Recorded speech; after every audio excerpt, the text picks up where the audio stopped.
Right, yes, si Freddy. Yes, sir. Yes, sir. Ano, yes, Hello, ni Freddy. gaya lang also a lawyer, but I'm curious, no? So yung sinasabi yung suspension, wala bang remedy na to prevent the implementation? Ang orders man is immediately implementable pag po preventive suspension. Tanggap ko naman po yun. Kaya po nung na-report na may ganong order, naghanda naman po ako na mag-i-observe or sundin po yung order. Kasi alam ko po na immediately, ang tawag nila immediately executory, yun pong order ng ombudsman. Thank you, sir. May nagtatanong dito din na journalist, nagtanong via Facebook Live. Sabi niya, itong suspension case parang unfair daw sa ERC and sa inyo. In the past 2 years, what are your accomplishment that you are proudest or happiest with sa ERC na you can share with us? Kasi siyempre na-clouded by this suspension case. Akala ng tao tuloy may malaking problema dyan. It's a procedural thing lang pala na hindi lang na yung... Siguro po, 2 years, pero feels like 20 kasi yung Feels like 20. Madami naman po na tayong accomplishment. Siguro po maigugrupo ko internally sa organization. Unang-una na po sigurong accomplishment yung na successfully po nakakuha tayo ng increase ng sweldo ng mga nasa ERC. Kasi po by the time I entered, mga 3-4 na taon nang walang galaw yung sweldo ng ERC. Actually, yun nga po yung punto namin doon, yung exemption from salary standardization law ng ERC, nag-backfire. Kasi po yung ibang gumalaw na yung sweldo ng mga ibang government agency na under SSL, pero ang ERC dahil hindi siya under SSL, napag-iwanan po siya ng paggalaw. So, inayos po namin yun, hinabol namin talaga sa DBM, sa OP, napagbigyan naman po tayo. So, after 3-4 years, nagkaroon ng increase yung ating mga empleyado sa ERC. Pangalawa po, internally also, na isulong natin, kaya lang ito yung personal disappointment. Sana po patapos na kami dun sa technical working group ng bill para ma-adjust yung charter para magawan po ng charter ang ERC. Kasi po 23 years old na nga po yung EPIRA. Yung ERC hindi na nakasunod dun sa charter. Times. Wala pong charter.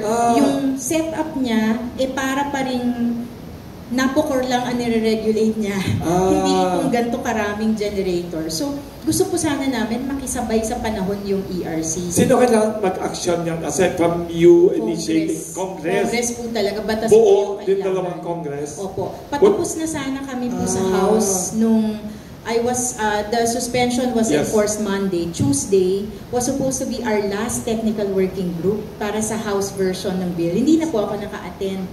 So, ang pagkakaalam ko po, hindi po natapos nga nung Tuesday. So, yun po ako personally disappointed doon. Kasi, ibig sabihin, maghihintay na naman tayo ng next Congress. Para po magka-chance na mabago itong sistema. Patapos sa itong Congress? Opo, kasi po hanggang na lang po, di ba? October?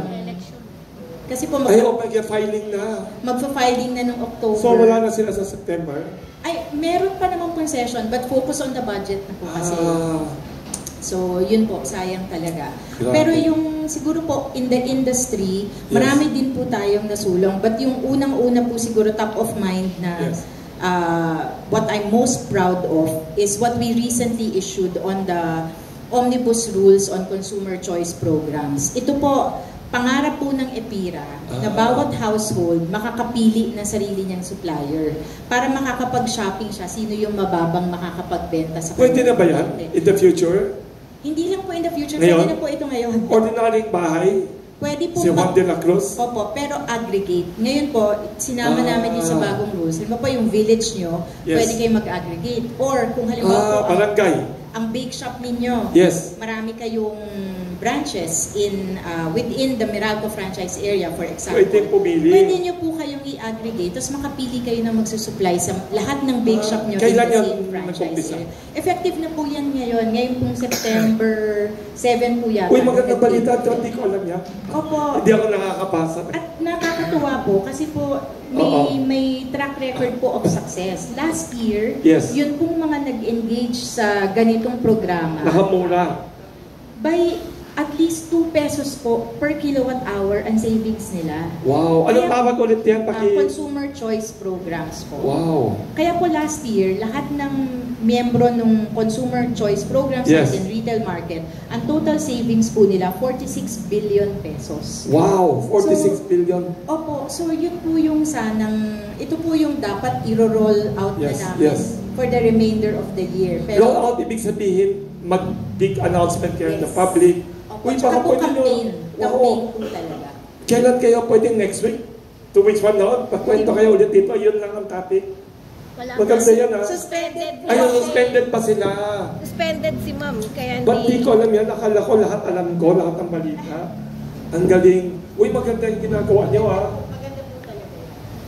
So, sorry, ibig sabihin, aside from Meralco, buong buhay natin Meralco, may iba pa ganyan ba yung ibig sabihin? Opo, madami na po. Hindi lang ba lang Meralco We ang have choice? more than 100 retail suppliers in the country. 100? Ang range po ng Wow. offers nila, some are offering as low as 3 pesos. Yung mga RE yung sinusupply. Kasi wala Wow. naman silang crudo, wala silang Wow. ganyan.